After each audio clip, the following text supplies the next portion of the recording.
All right, hi, I'm the chair for this round.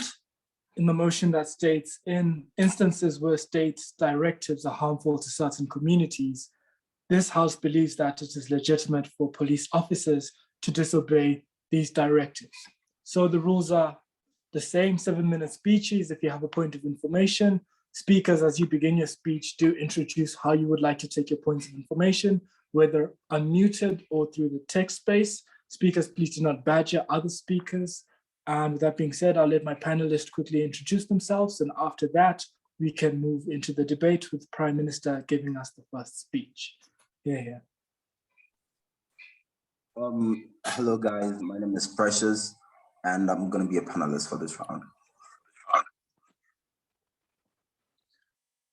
All right, thank you. Once again, the motion reads, in instances where state directives are harmful to certain communities, this House believes that it is legitimate for police officers to disobey those directives. 7-minute speeches. I will show 1 minute and 6 minutes in the chat space. Speakers, do introduce yourselves and how you would like to take your points of information. No badgering, no interruptions. That being said, we welcome the Prime Minister to open the debate for us today. Here. Am I audible? Yes. Okay, great. So I'm gonna go to the chat space, so I'll see your POIs. You don't have to like type a million POIs because if you do that, I just can't see and follow through. But yeah, Pule, he, him pronouns, Prime Minister. I think that's all that's needed really. But yeah, I'm gonna start my speech in 3, 2, 1. Go. I think the most important consideration in this debate is that police realizes the harm. This is inherently the police officers within the specific state that recognize that there's inherent justice that exists here. Because this debate is primarily in whether or not it's legitimate action for these individuals to disobey the directive that has been given.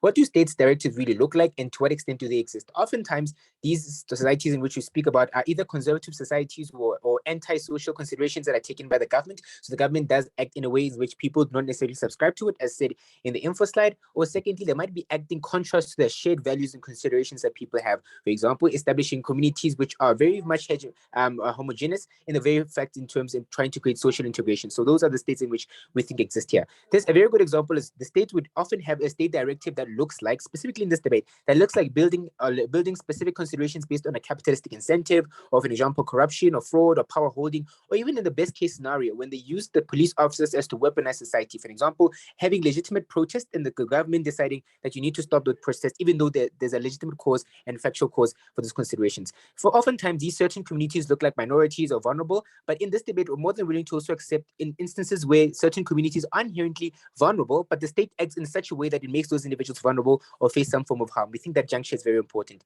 3 considerations on why we think this action would be legitimate. Thirdly, we think the first one is that we think an action becomes legitimate by these policies if it's the best approximate interest is protected, that is minorities or individuals who are facing harm. Secondly, if it ensures and guarantees safety of society, that is the individuals that have a vested interest to protect. But I think the third one is to ensure that they preserve the sense of community and the nation building that exists within many states.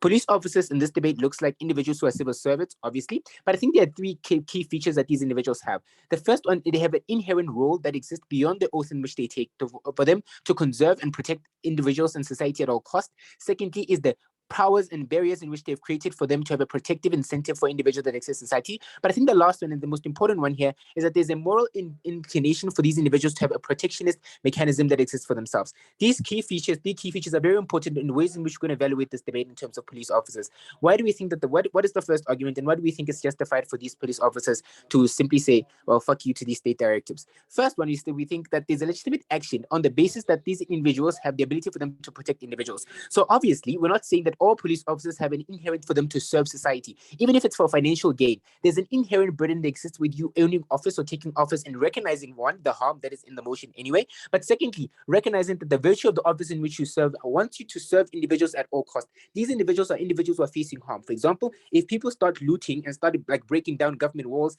those individuals have vested interest to protect that who is vulnerable. That is the government in that instance. But in instances where the government is using them as a weapon in terms of instituting harm on individuals, we think we're more than than willing for them to legitimize it. Why is this argument true, and why do we think we support it?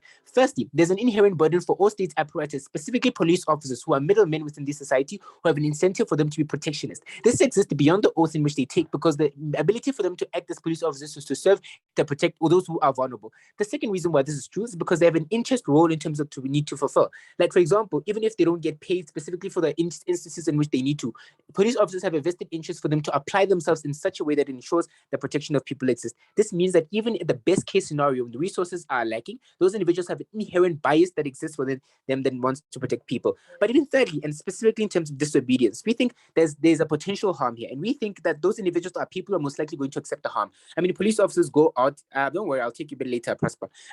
What's important here is that even there's a potential harm for those individuals to face harm that is inherently for them to face payback by the government. We think those people have already made a concession. One, to face harm at the cost at which they're protecting an interest that exists. But even secondly, the realization that the need to protect exists beyond the very fact that you might face any form of retaliation. We think that inherently is very important. Why do you think that this argument is more important than any consideration you're most likely going to get on the other side? Because it fulfills two things. Firstly, the inherent bias and considerations that police officers have generally that exist beyond the virtues of the office and the powers in which they have. But secondly, the inherent burden that exists within themselves. That is the patriotic incentive that these individuals often gain and the idea in which they want to protect. Prosper, sure. There is no certainty that everybody is going to take this action. There's no certainty that all police officers are going to take this action. So given that not everybody is going to choose to go against the government, why should other people risk their necks in doing that? This debate is a principal debate on why it's a legitimate action to do, not a guarantee that everyone is going to do it. So we don't think that's where the debate is about. But we simply don't care because we think that the interest that exists beyond those individuals was to serve the society. So even if you don't take it, obviously you're going to be shunned by society. The inherent vested interest that you have individually as a police officer who recognize harm as the debate requires you means that you're most likely going to act if it's a legitimate action to do. So we don't think those semantics are very important for the purpose of this debate. Take a bit later, CO. Secondly, second point of argument, do we think there's a primary responsibility that works with specifically individuals who work under the organs of the state? For example, we think citizens have inherent bias for them to act in ways in which they apply themselves to allow that they don't contravene the roles and the ways in which the state functions. This looks like state actors or government forms of institutions. What's important here is that the primary responsibility of police officers exists beyond the confines of what society and organs of state really mean. Because we think that the state in and of itself does not only function, or police officers don't only function under the state in terms of the virtues in which they have. Obviously, they get funding from the state and they get remuneration from the state, but the vested interest that they have is to protect those who are vulnerable beyond the considerations which they have. This is not only an inherent bias that they have, but they have to enforce the law at all costs. That is, after the realization of any form of harm, they have an inherent interest for them to protect morals of individuals. Why do you think this is important? Why do you think this injustice requires them to act legitimately? And why do we think this is legitimate? Because this is very different. Police officers aren't necessarily just individuals who work under state agents, because these individuals not only realize what the police or what the society and the government really wants, but they can recognize what's in the best interest of society versus police officers, because police officers can simply deny and denounce having to act in terms of society. We already told you in the first argument that even if they do it and it's against the state, they're most likely going to willing to accept the fact of that harm. Third point of argument and why we think we win today's debate. We think harmful directives, and which is, I think, a loophole from opening opposition or opposition side. They might say when we act in disobedience, that might be seen as a crime. So the state has a moral inclination for them to prosecute you or to reduce you and most likely harm you in any way. We think there's a realization of harm and impact here that's inescapable, because oftentimes when you recognize the trade-off between prioritization, we think the state has individuals, police officers have an obligation to the state and an obligation to the people. This trade-off is only made at the point at which you recognize who is the one who faces harm, but second, who inherently has the considerations that it have. So even if you're most likely going to frame this disobedience as a crime in conservative societies, we're more than willing to accept that at the point at which you still get the finding of the inherent biases in which you're trying to protect. That is, one, safety of society, the preservation of community, and the best opportunity to protecting those who are facing harm. Two instances in which why this is important. Firstly, because there are adequate way-ups that are made by police officers who can recognize a harm based on the criteria that we gave you. But secondly, who is best to do this impact? We think there's easier individuals who can recognize what is in the best interest of society. Side with opening government. Thank you.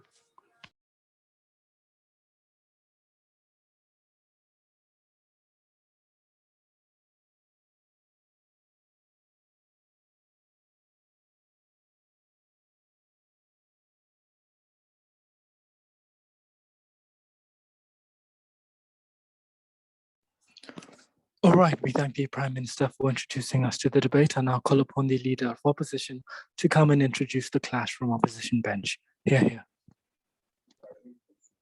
All right, so hello everyone. My name is Prosper Michael. You just step. Please give me a sec.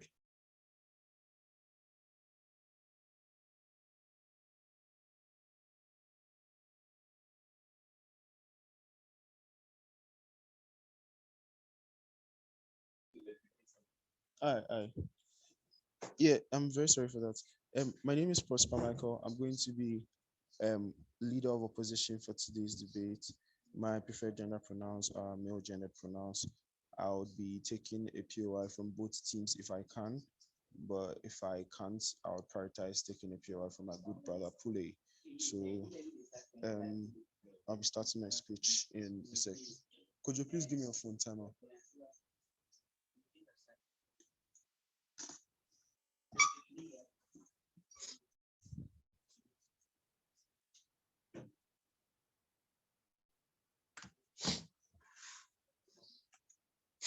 All right.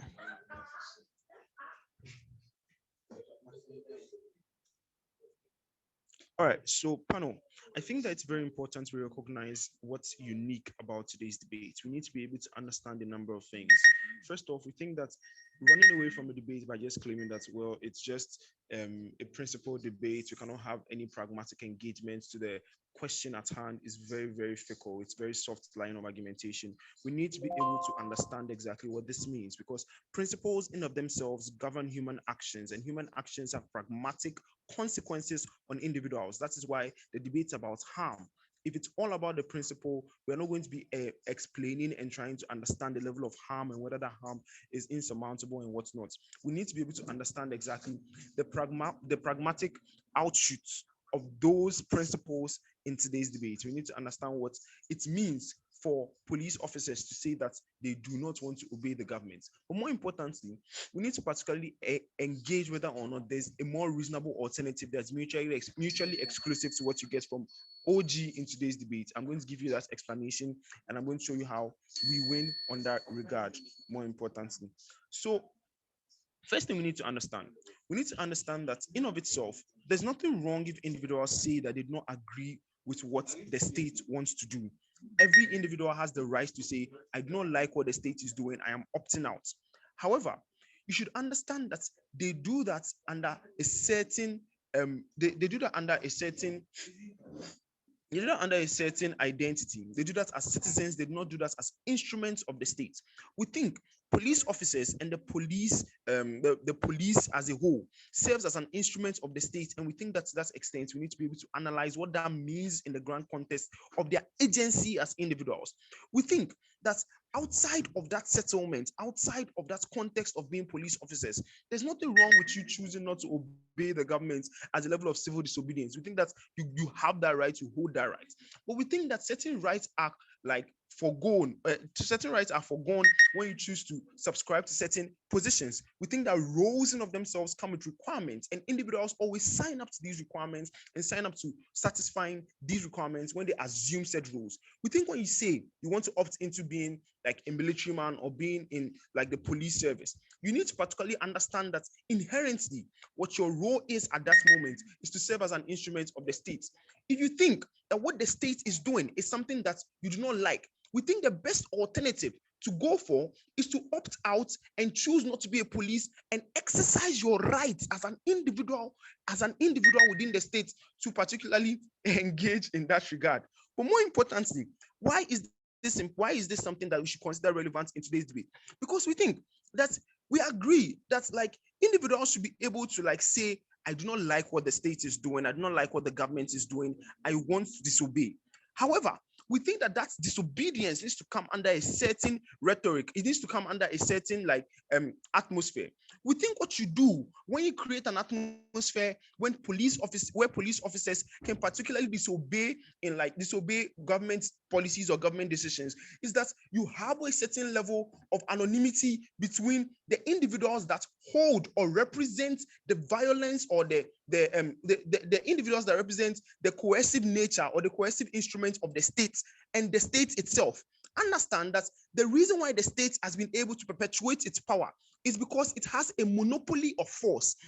instruments like the police, instruments like the military, like the Air Force, all these instruments are there to signal that monopoly of force that the state has. When you allow these instruments themselves to be able to claim that they can choose not to go in line with what the state does, you do two things. One, you first off signal the state as being inconsistent and not being able to particularly hold or govern or like particularly have that monopoly of force that it is believed to have. Why is that bad? Because one, it opens room for individuals to be able to undermine state authority and particularly engage in that framework, because they particularly believe that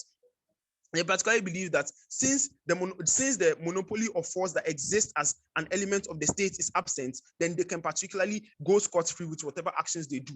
But two, it equally creates room for these entities to be able to go counter like what the state particularly wants or particularly envisions in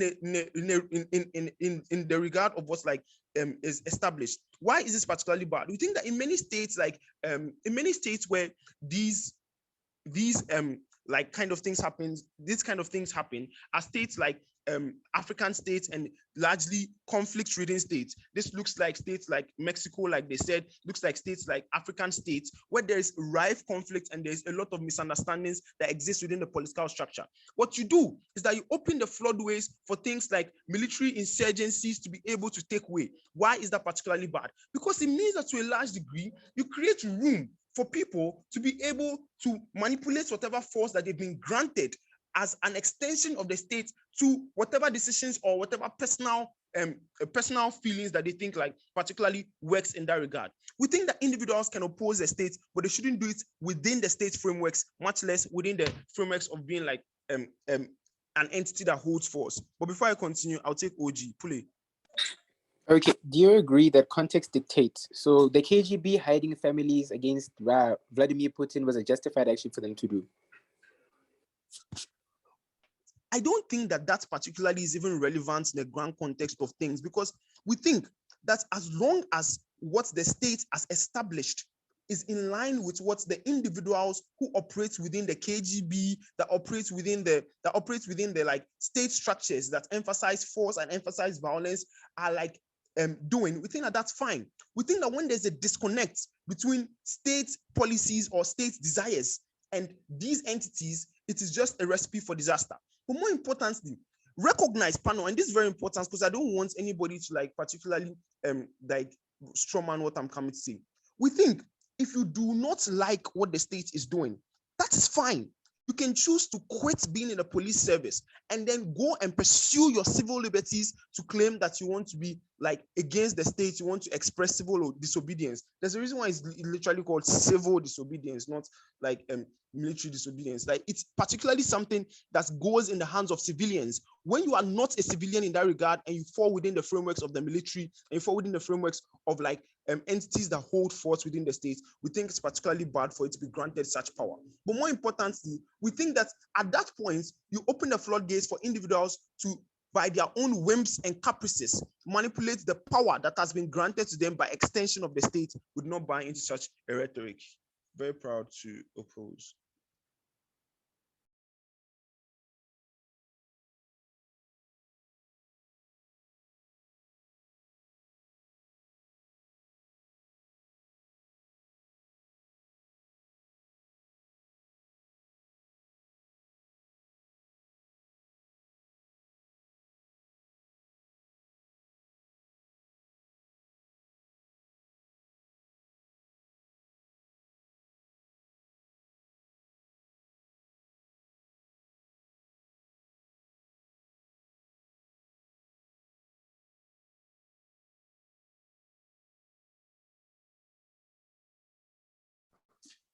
All right, we thank the Leader of Opposition for that speech. May we now call upon the Deputy Prime Minister to further the case of opening government.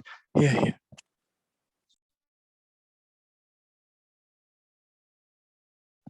Okay, I don't know if I'm audible. You are audible. Oh, cool. Please, if you yes, POI is in the chat. If you have any, just put it there, and I will take you. Chair, just give me a second to complete a statement, then I will start like now.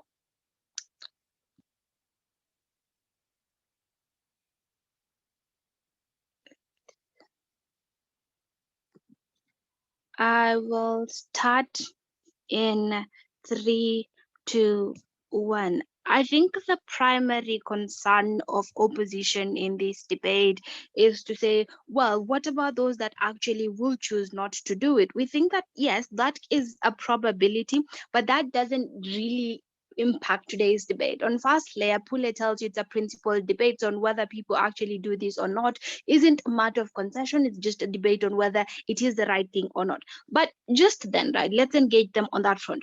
Panel, we think that the symbolic ideal behind this action or the lack of is something that is really, really important. What do I mean? When LO tells us, well, there are few that will actually choose not to act, well, the larger majority shouldn't put their necks out there, especially when they take cognizance of the fact that they're endangering their lives. Two things. One, Pule talks to you of the realization of harm, which means that they recognize the kind of harm they're putting themselves in. Secondly, there is the idea that they have competing ideals, and this is something that my speech is going to center on. When they have competing ideals of responsibility to self, to state, and to the societies or communities from which they largely come from, or just lastly, the kind of ideals they had while starting out. We think that there is the need to understand that the symbolism here is important to the extent where the larger society can see that irrespective of the position you're in or the requirements of such and such a position, should you realize that a certain harm is being done, you ought to act and ensure that it is abated. That is something that we really appreciate in this debate. We think opposition really, really needs to consider that. What do you get from LO? I think if you summarize LO's case, LO comes to talk to you about a number of things. The first thing LO tells you is that, well, the police are an instrument to the state, and that if in this instance, if they can go against the laws or if they can go against the directives given, it means that essentially anyone in state can actually go against it. We think that this is largely unfair because, one, human beings are highly rational to the extent where we can sort of analyze and realize the extent of harm, which is something I'll also talk about. We think that people act in a certain way in response to that level of threat or even harm that has actually been considered. The second thing here is to say that the police work with the government and not for the government. And I think that that's where the difference between agents of state and the police comes into play. The police are agents of peace and order to the extent where their weaponization means we are creating artificial order. We think that that is something that isn't true. That's something you'll get from my speech. The other thing is that, well, state has monopoly over the police and the optics are important to be maintained. We think that to the extent where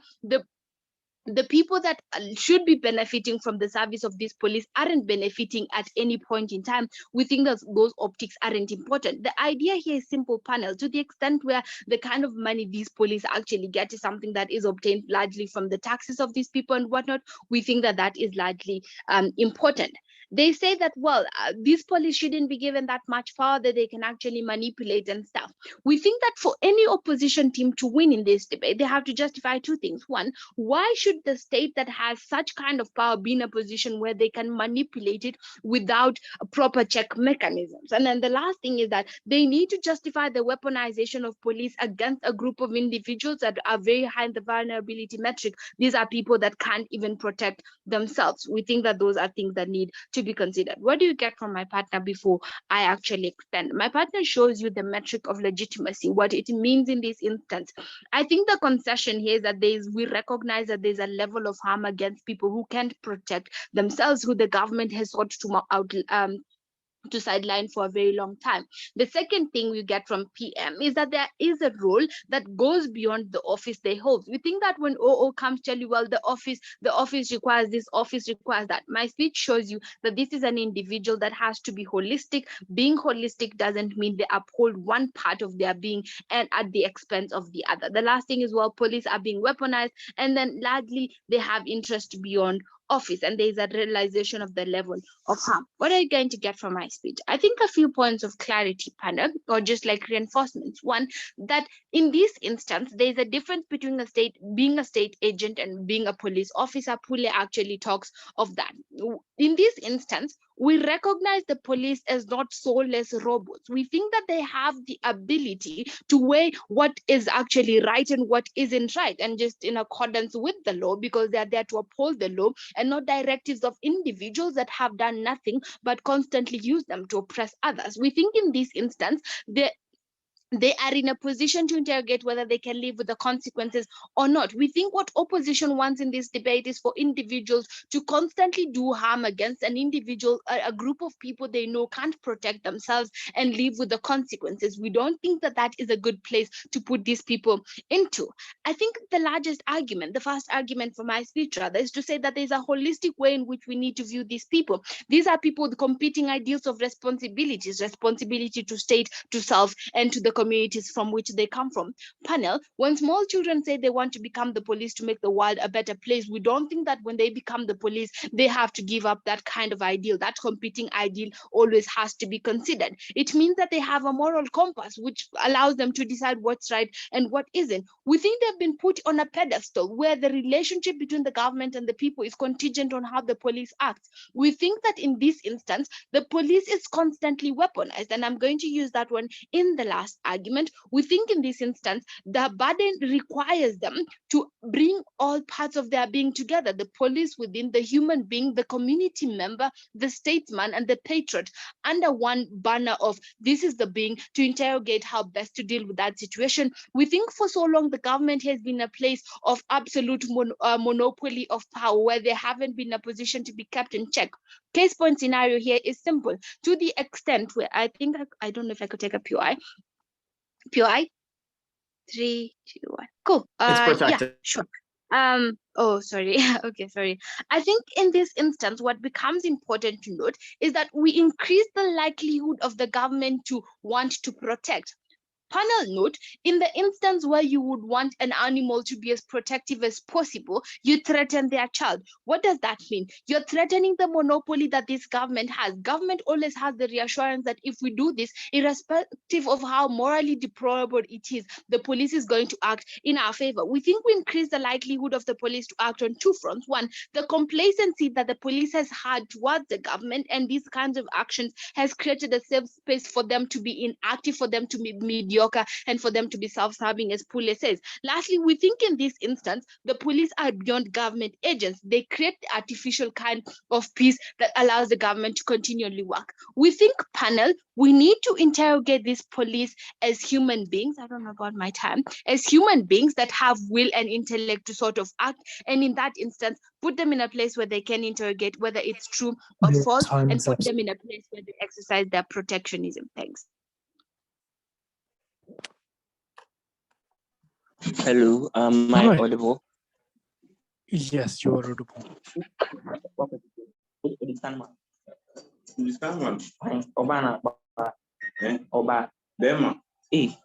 Sure, hello, am I Please just audible? make sure you're speaking as close to your mic as you can, but you are audible. Okay.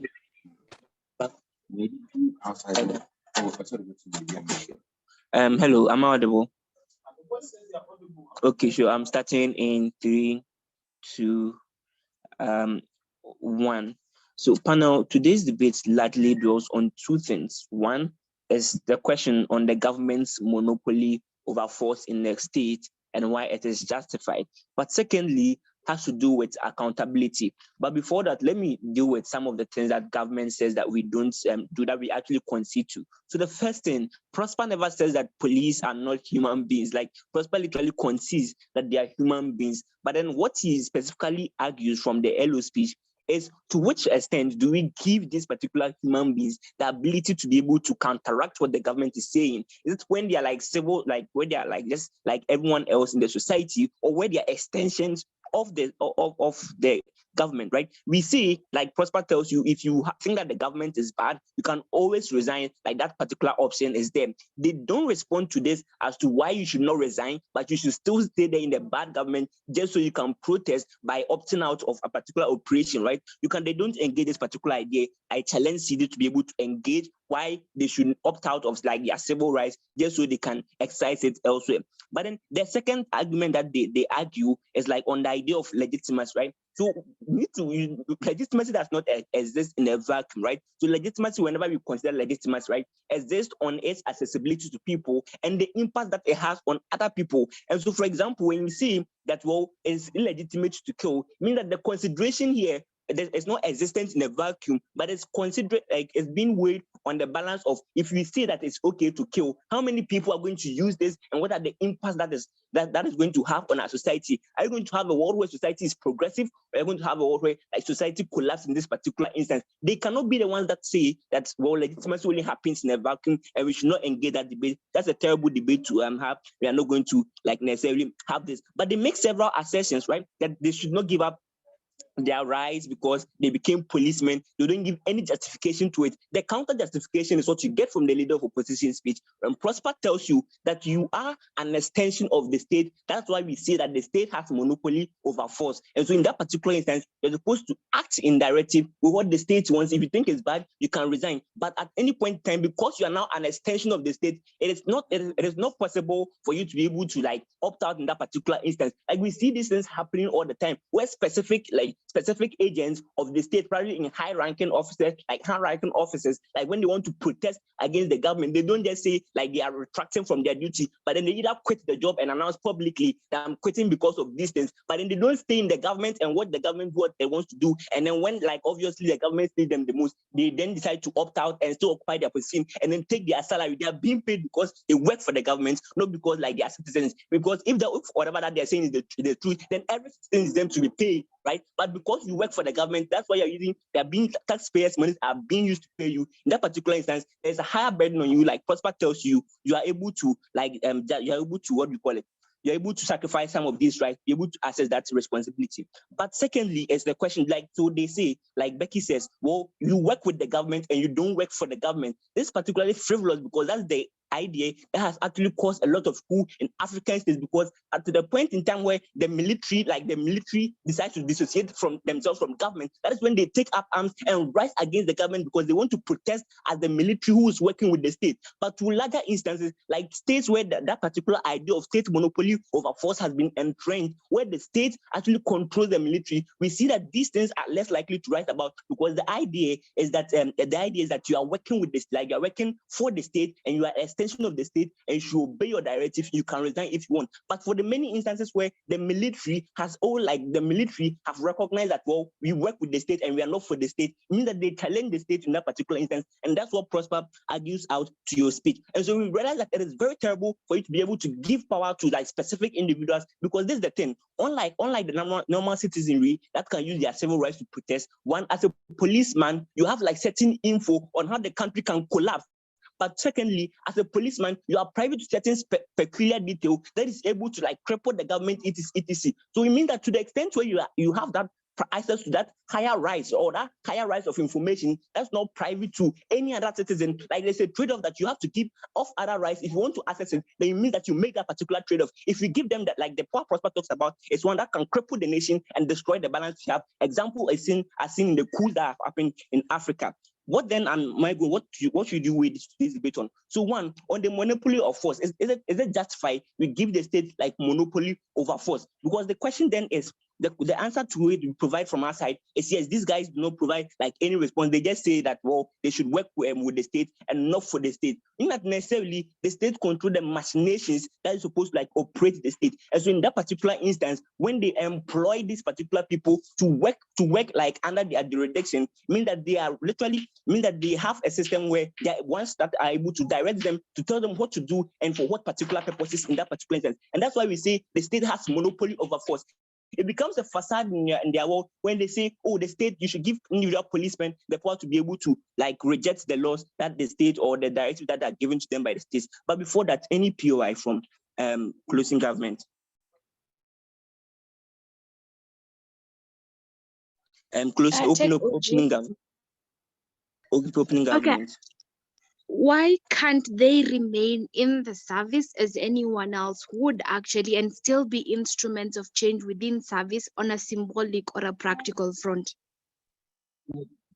That's what I say. That's what I'll spend my time. Like, one, you have like a higher right which is given to you, which gives you access to certain information that can cripple the state. That particular instance, we need to take a bit of your agency, so you do not revolve against the very system that employs you. Because if you allow these guys to go rogue, like military bodies go rogue, it means that they affect everyone, and even the citizens that pay them even gets affected. But the last thing that you need to wait today's debate on is on accountability. The system of accountability in democracy is the civil right to vote in government and to check them, be able to buy into their argument that they then check the government. They need to be able to show why systems of accountability in democratic states have failed them, but they've not given any engagement to it. But beyond that, the citizens vote in the government, and the government employs this particular policeman. And so it means that the accountability system cannot be that the employee then checks the employer, right? Especially when the ultimate checking mechanism happens to do with the the citizens that voted in the government. The police is never has any kind of legitimate responsibility to check the government. That direct contract exists between the civil society and then the state. So if you want to exercise that particular right in service, it's a terrible idea, because it's literally your employer. Resign, become a civil servant, and then you can hold the government accountable. Don't use the information given you to destroy the government.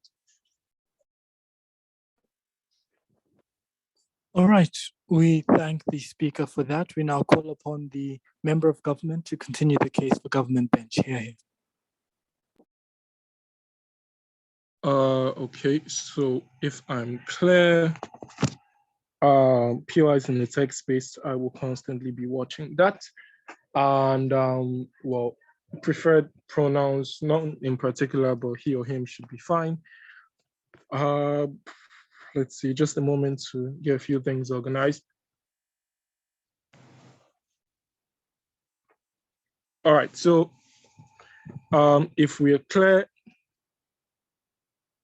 beginning in 3, 2, 1. Panel, there is a major failing that comes from the opening opposition in this debate. When they speak of state, they assume that the state in itself is something that exists isolated of the persons. The legitimacy and entirely the basis of existence of the state, or particularly the government, when we refer to it in that word, is based on basically the approval of these people, right? And this is outside just election. It is the continual approval of these people that particularly determines whether or not the state exists, right? But let's engage two of the main things that OO brings to us. One, we'll engage the impossibility of the alternative that they give to us. Why is this so? OO says that, if you don't agree with it, you can simply resign. We think that at the point where the order comes, any action that does not conform to the order is disobeying the order. So at that point, we have already agreed to our word, right? Because you cannot say this is not something that comes you are going to get the order in 2 weeks, and you find out that you're going to get an order in 2 weeks, and you decide, I'm going to resign before that. We think that ultimately, right, their word basically still is ours.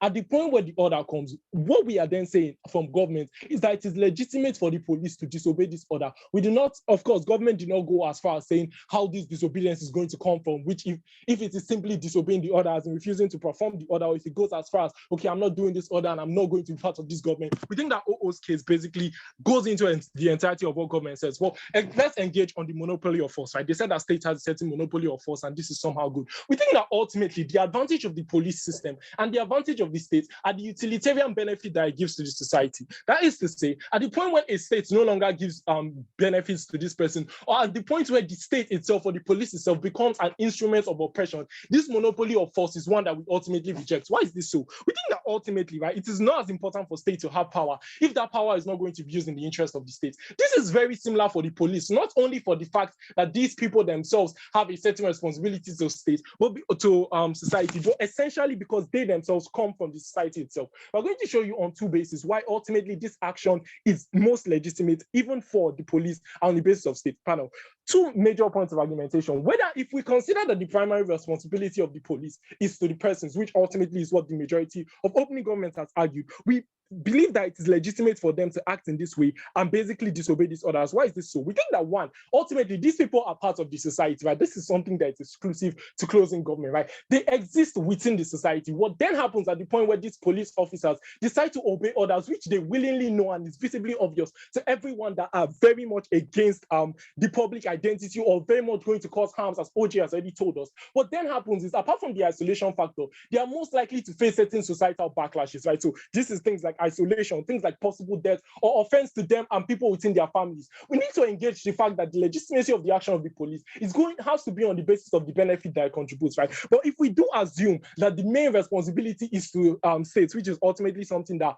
OO has been arguing, we think that primarily, right, the state thrives on two main things. One, the reputation of the persons, that is how much buy-in people have within the society, and two, on basically the utilitarian benefits, and these two are greatly tied together. What then happens is that the police ultimately, if they are acting as agents of the state, should only act in the ways that benefit the state. We speak of the state here and not specifically the governments, because governments are temporal as regards the institution of state. We think that a government is going to come and go after some time, but the state continues to exist, right? At the point where police action then comes to the point where it significantly affects the balance of state, that is basically you're going to escalate the conflict, right? Obeying these orders that cause harm to community not only means that people lose value in the police, which then creates even more situations like coups, for example, because they bring up the examples of coup, but they're not linked in any way to the police or saying that it breaks away from the monopoly of power. Rather, monopoly of force when used in specific states to abuse the rights of the people, as we have seen particularly within African countries, more likely lead towards situations where there are things like coups, where there are things like takeover, because the collective consciousness then congeals into all these lists, and then there's fundamentally a breakdown of order. What's your POICU?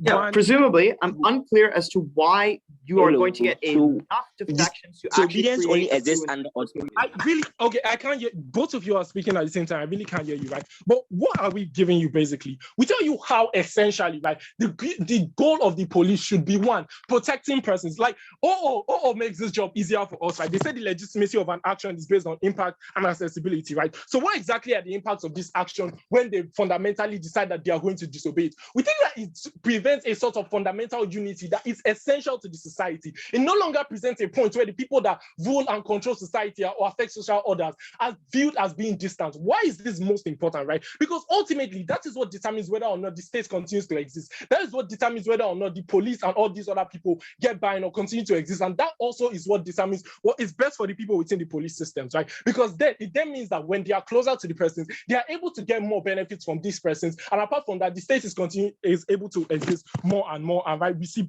better benefits in that world. At the point where we then go basically with opposition's world, what we have are the police basically fundamentally agreeing with each and every order that comes from the person, even when these orders have significant backlash on the communities they exist in. Why is this fundamentally bad, right? We think first off, it means that the police themselves are going to face significant backlash. But apart from that, the persons within the policing systems have very little utility that comes to them in and of itself. Because apart from being hated by the society, they are then being paid stipends by these governments who merely view them as tools and believe that there is no power in and of itself within the police systems. It also leads to situations where ultimately you have the state and the citizens fighting in basically major clashes, right? Because at the point where the police are going to act, obviously they are going to act significantly with force, which means we are going to have things like death, and there's going to be there's going to be a higher number of things like people dying in society or certain negatives that we are trying to prevent. Panel, we think that in OO's world, you basically have the situation where the vast majority of police action is not geared towards what the goal of police should be, which is one, the maintenance of life and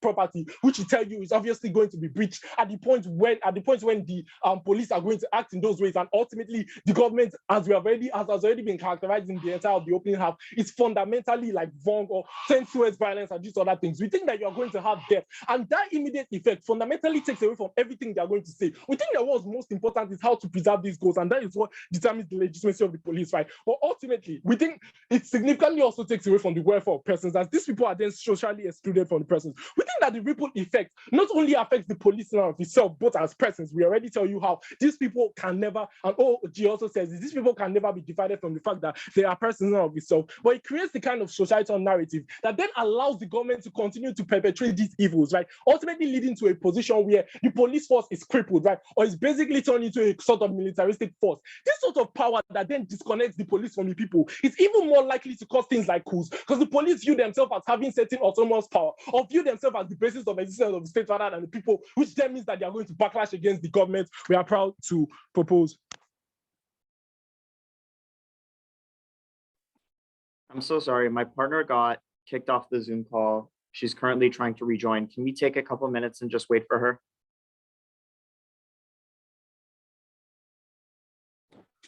All right.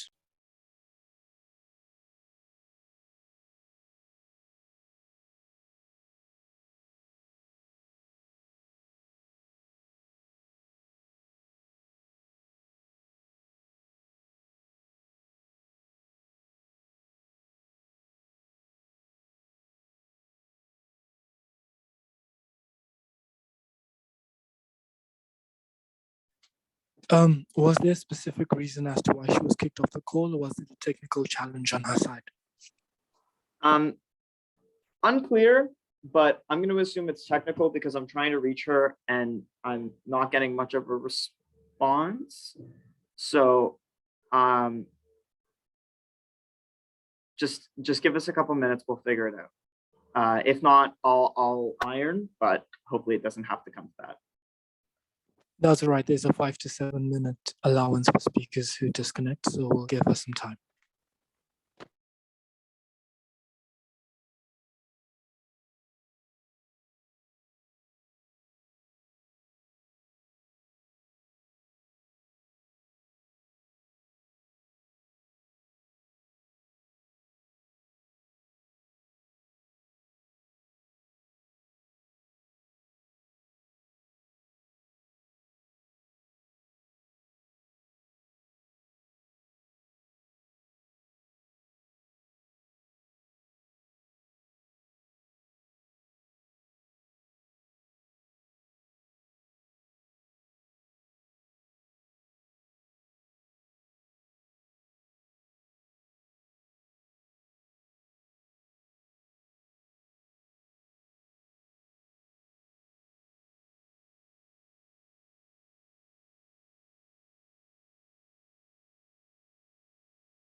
Hi, have you been able to contact or communicate and get feedback from your partner yet? She's online in our shared document, but I don't know if that means that she's like around. I'm assuming she's lost connection because she's not responding to any of the messages I'm sending. How much longer do I have to get in touch?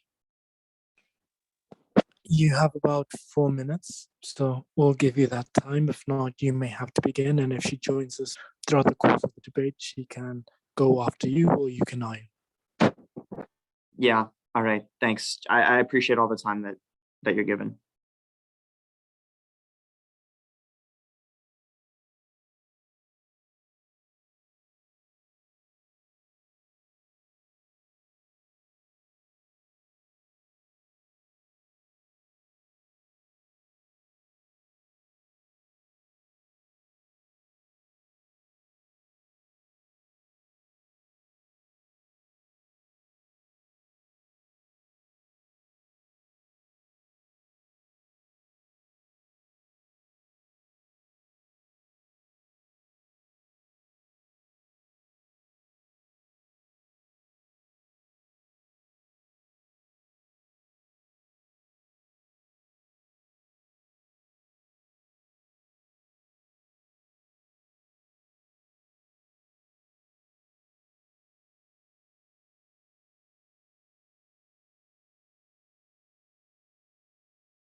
All right.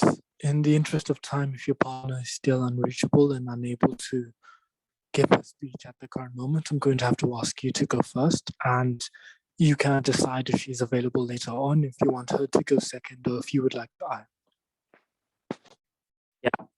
I'll give the extension for now, and we'll see what happens with the whip. If I could just take like 3 seconds to do the pre-flow, because I was trying to contact Anais in that time, just so I can like take a couple seconds. Is that okay? Ready when you are. Okay, thank you so much. Just give me like 30 seconds.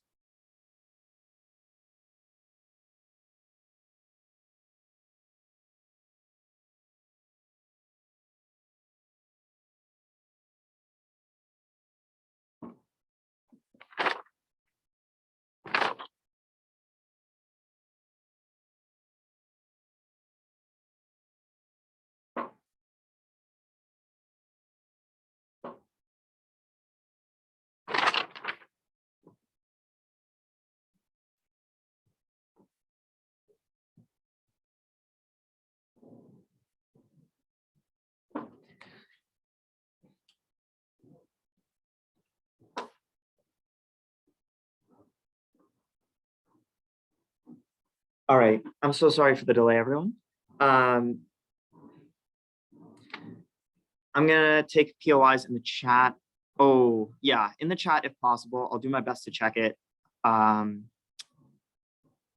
If at like 5:30 I haven't taken anything, just unmute and say what position you're offering from. I may or may not take it. We'll see what time I have. Okay.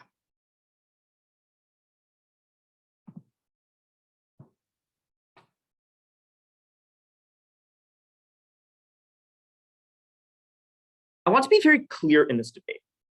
The government is going to win regardless. Maybe some police defect, maybe some don't.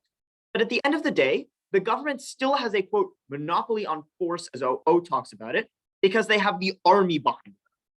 Given this, I think this just nukes a lot of the debate, given that there's going to be no real practical change from even a lot of police officers defecting on Gov, which they never actually prove as to why they get there. Given this, let's win. First, I want to just give the extension. There's going to be integrated clash in here. If I have time, I'll do some explicit stuff at the end. First, OO tells you that this is just bad because it lets people abuse power given to them by the state for their own personal goals. But I want to make something clear, because the only reason their goals are bad in the first place is because of the bad police culture, namely the racist, sexist, homophobic, like excessive use of force culture that exists within police in the first place. So insofar as we provide that premise, we mechanize their case, because they don't tell you why the goals that they are going for are inherently abusive on OO, and even on CG, where they tell you coups are going to happen. The only reason that these goals are inherently bad is for this very reason. But even if you don't buy this, giving politicians the ability or justification to bring in the army when the police has failed is just going to make the conflict infinitely worse. It's going to escalate infinitely more. Given this, let's talk about why police are bad moral arbitrators. Let's just weigh, why is this the winning material? I think it's going to win because it's just going to prove that police intervene in the worst way possible on Gov. So when they talk about how you're going to get coups, here's why these coups are going to be bad.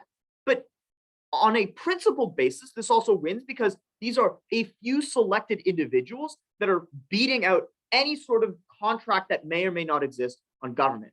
So I think we win on the overarching principle, and we're going to win on the practical. But OO tells, let's go into the nitty gritty here, because OO tells you that if you want police to be political, they should do outside work, and it's like fair, but note that there's no real impact here. Let's show why police are bad. One, they are just a sample of biased individuals. A government has been elected. They presumably act on behalf of that government. Their individual will is not really representative of what people want. So I think on a principled basis, the government ought to be making decisions, not some random individuals. But let's talk about why the decisions they're going to be making are really bad. Because first, police are likely to interpret this motion in a way that is going to harm minorities. Why? Let's just start with the premise. Police offices are bad spaces. You see things like toxic masculinity, sexism, harassment, racial profiling at higher rates than you do anywhere else. I think this is illustrated in just like the George Floyd stuff, the trucker protests that police are standing behind, and the info slide example.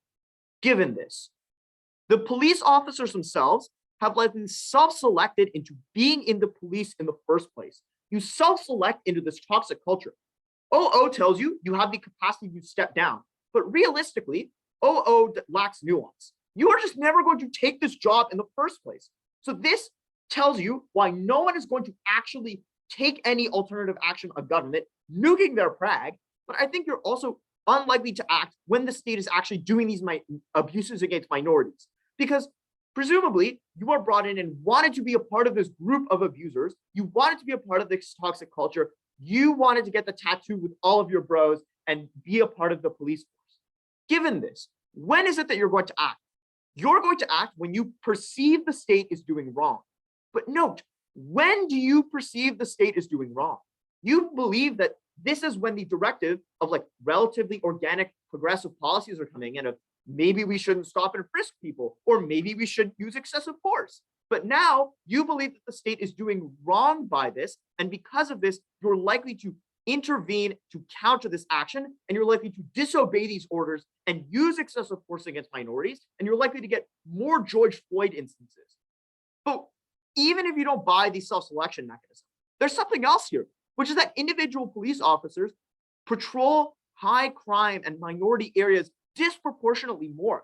So it is through their own lived experience as well that they believe that higher degrees of force are needed. So it's not their fault, but they're still going to interpret this motion in a way that is bad for minorities. We weigh on the most vulnerable actor here. But then, yeah, this is about perceived state harm. Okay, even in the best case for government, where it does occasionally happen for the right reasons, more often than not, this is going to happen to the wrong reasons and for vulnerable actors. So we weigh on like scope and we weigh on vulnerability. Okay, then let's talk about a second independent extension here, because basically when the police disobey, in the best case for government, alternative mechanisms are going to be used. Why? Government incentives are going to like exist either way. One, they don't want to look weak. They want to maintain all of the monopoly of force that front half talks about. They get lost in the mud, whatever. But second, they just have incentives to do things. Like Mexico probably wants to build a factory for economic reasons. In Quebec, there was like a golf course that wanted to be built on indigenous land for economic reasons. So given this, they're not just going to give up and be like, oh, the police are defecting. No. What are they going to do? They're going to send in the army.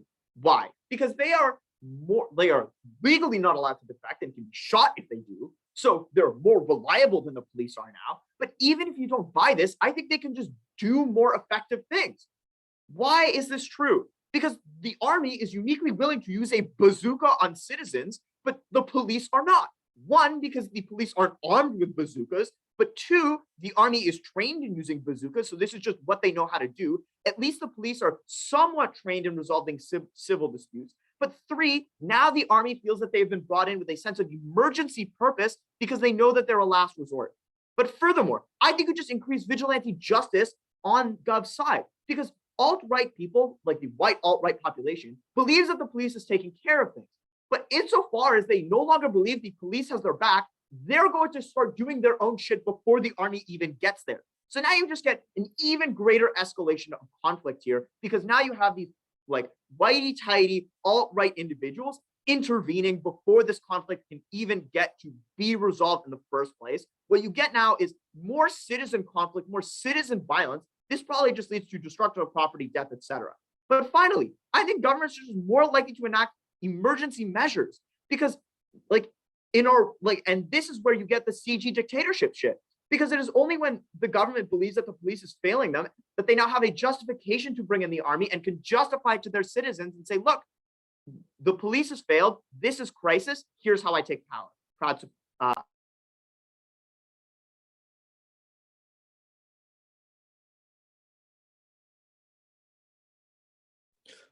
All right, we thank the member of opposition for that speech. We now call upon the government whip to conclude the case on government bench. Hear, hear. All right, please, am I audible? Yes. Okay, just a few seconds.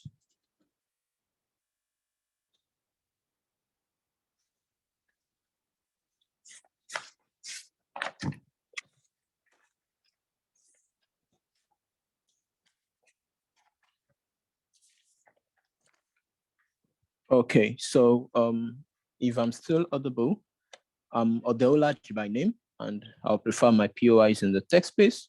Just put POI with your team name. I would be glad to take as many as possible. All right, so starting my debate in 3, 2, 1. Panel.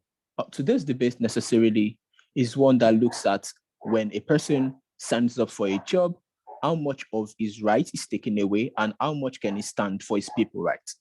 One thing that is a clarity that you got from my partner is how that humans are social beings, right? And this is a direct clash to a direct rebuttal to CO's case necessarily. So CO believes largely that police are not good moral arbitrators and so necessarily would not stand for people rights. We say that is like not necessary to this debate. Why? Because the state itself is not a good moral arbitrator when the state decides to stand and do things against its people. What's their justification to this right? CO believes largely that the state has an economic reason, an economic incentive, like fundraising that they want to necessarily get from such projects, and so it is justified for them to do such things right. We say that the state in itself, the buildup of the state is necessarily, is largely hinged upon the people, right? And we'll prove that largely. But then if the problem of side CO is on the morality of police officers, we say that there are no good moral arbitrators anywhere, right? And morality is always checked by certain factors and certain group of peoples. The morality of the state government is what we are checking into this debate, hence the refusal and the legitimacy of the refusal of the police officers in this case, right? So we tell you, like this three little brothers, that case, how that police officers are social beings and necessarily, and like they have families in those like vulnerables and all of those things, right? So they have an incentive to protect these people largely because they understand that the loss of water is one thing that is a threat to the life of the families that perhaps raise them to where they are. And so they have a social obligation to protect those people largely. And so CO falls out of today's debate, right? Especially when they ever come against their opening, saying their opening does not have a nuance, right? And move to side opening opposition. So what is opening opposition's case into this debate? Opening opposition thinks it is illegitimate because it is illegitimate, right? Because there's a contract that is signed between the state and the police officers that ultimately makes them a two, like, and they should never reject orders so as to not cause a disaster and all of those things, right? So they should opt out and all of those nuances, right? What do we say as we brought out to this panel? We say, right, that firstly, we need to question ourselves on the existence of the state. Chill, I'll take you. On the existence of the state. So my partner clearly shows you how that the state exists on consensus of certain number of people, the populace by and large, right? So when the populace of a particular state, regardless of what the state is practicing, democracy or what have you, right, it means certain large number of people concede to the states in and of themselves, and then there's a social contract that is our rights like can be reduced or what have you, just so the states can necessarily protect them in such instances. So the main aim of a state is that it protects the people panel. Today's debate necessarily should question the idea of state stability. If the states can remain stable of all of these acts and the legitimacy should be tied in such instance, right? So what is the problem with OO's case, right? When we understand the existence of the states, that it is likely tied to the protection of its people, we then say that when a state wants to carry out a tax that is largely like going to suffer a huge number of people or people of that community that is not considerate of the vulnerable, then it becomes immoral of that state. And then the state necessarily is immoral on itself and is like, it then becomes morally justified for its tool itself to deny because its tool is also a part of the state, hence the police officers. So it is largely legitimate on their end to do that, right? So what is the alternative? And my partner clearly shows that the alternative is a problem. Because in the state of order and like structures, right, whatever you do to not do what your employer asks you to do necessarily looks like a disobedience, and like whether they call it civil obedience or what have you, it doesn't change the nuance, right? So the alternative is still force and still force on our side when they say that these guys should opt out of the police force and what have you. It means largely that they've disobeyed the orders in such instances, and that is still like one thing in our world. Shoot. So you want to claim resigning, you need to be able to prove that resigning will protect the community, but the all right, I get police you. do not work I for get their you. native communities. They are mostly subject to transfer, which means that this protects them by making it very difficult for you to prosecute the police. Please don't badger my Consequences are higher speech. on your side because Hello. And Who is this, please? All right, you had your 7 minutes. I don't like people badgering my speech. Don't do that next time, please.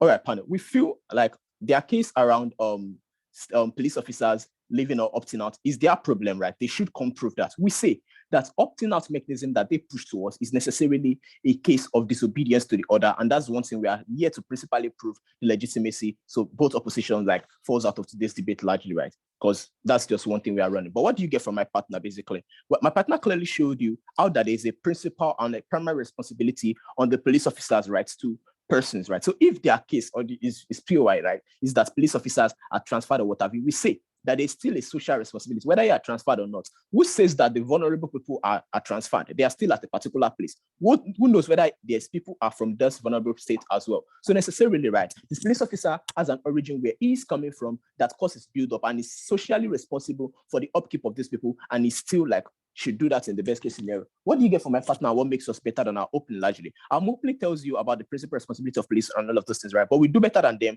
when we tell you how that the police are like part of the society. And like that's something my partner clearly shows you, how that they face societal backlash, like the high probability of police to face societal backlash. You need to understand why my partner's case is very important here. The police force is one that will be crippled if we accept and concede to the stand of the state, right? Police thrives on being friends with the society. You hear people say police is a friend to get information and for the survival and propagation of the police force, right? Largely to get their acts done, to get suspects and to get information from the state, largely because they can't do without all of that, right? But in a case where the police now becomes the enemy of the people, it then cripples the police force itself, and the sustainability of the police force becomes in question, right? So second thing on the issue of benefit that my partner clearly showed you is on utilitarianism. To what extent is the benefits that these guys are going to get from their acts, right? To an extent where we show you that there are no benefits, because largely opening up already showed us how that these states are probably marginalized states in the South African state or what have you. It then means that these police are largely paid stipends and they still live upon the wealth and the love of their family members, right?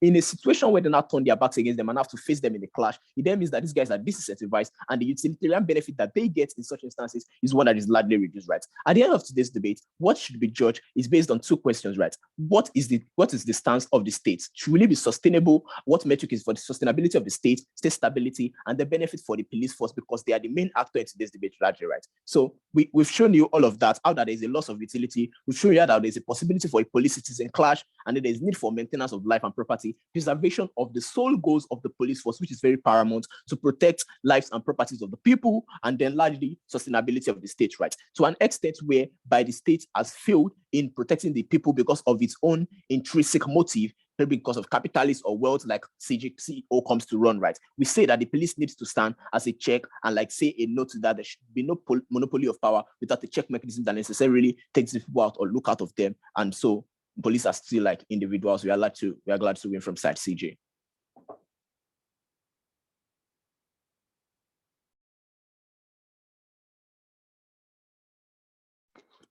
All right, we thank the government whip for that speech. We now call upon the opposition whip to come and conclude this debate for us here. Okay. Yeah, once again, POIs in the chat. I'll be more attentive to them this time. Sorry, I missed them last time.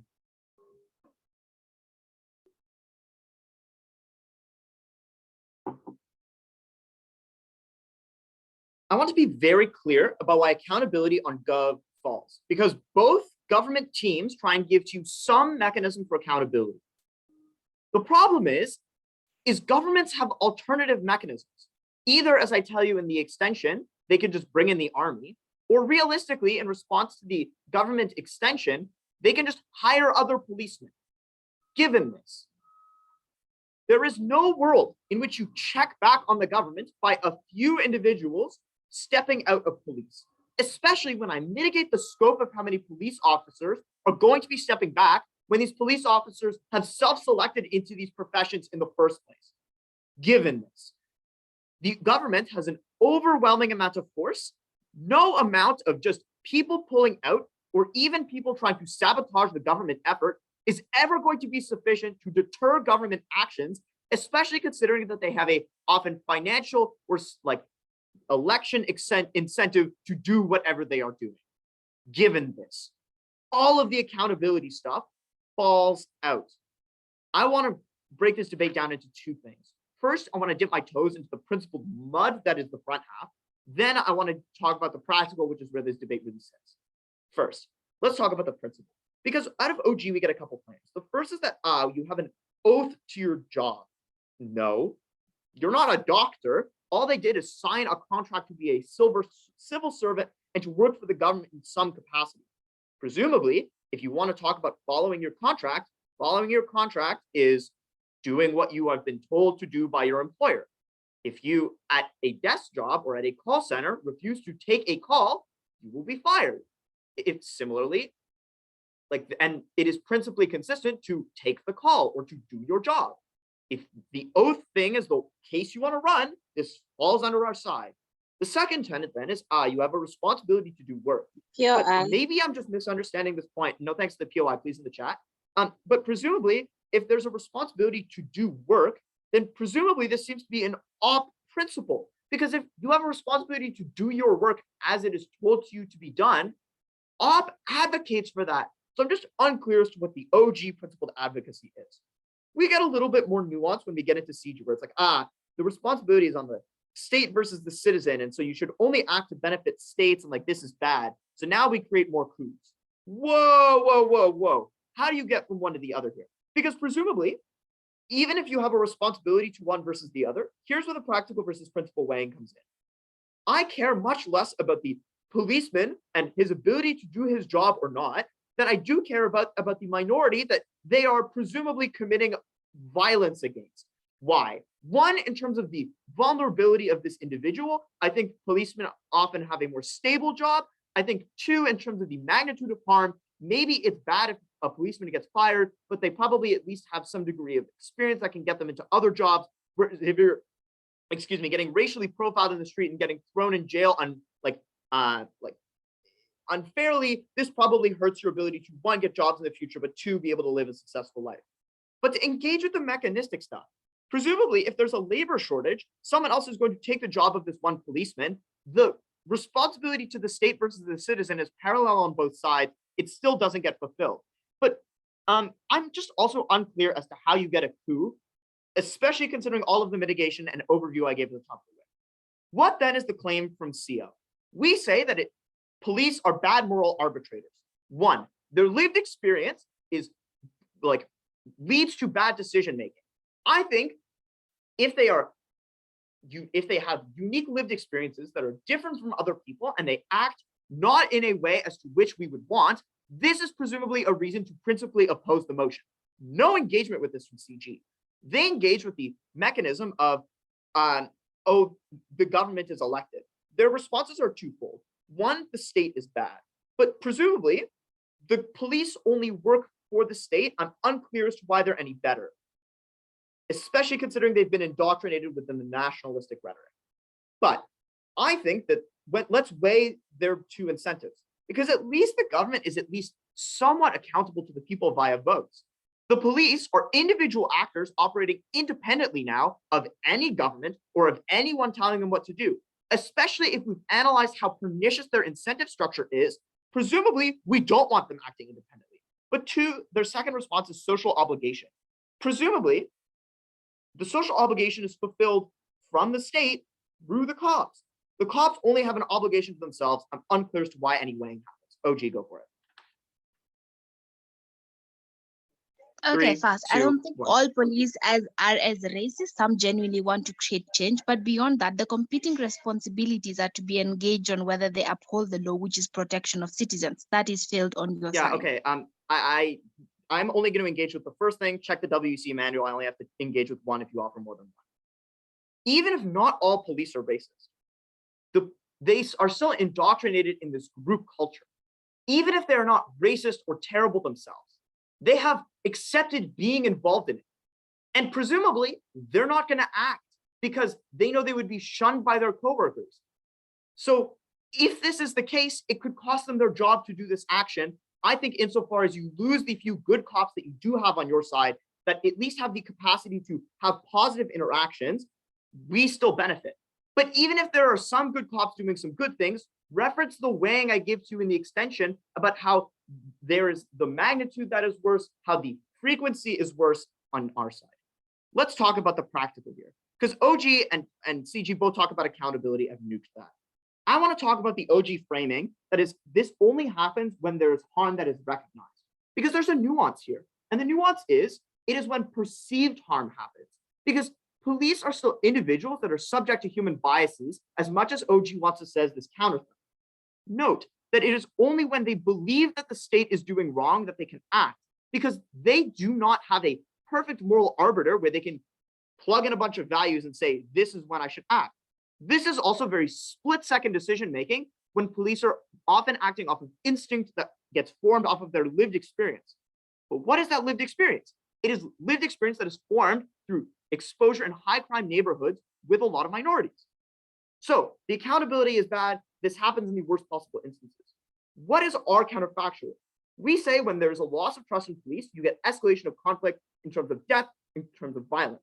1, in terms of the army comes in, 2, in terms of the vigilantes come in. Even if we don't beat front half, we at least beat CG that doesn't engage with this and how we get more violence on Gov bench. Like, guys, death is bad. Proud to oppose.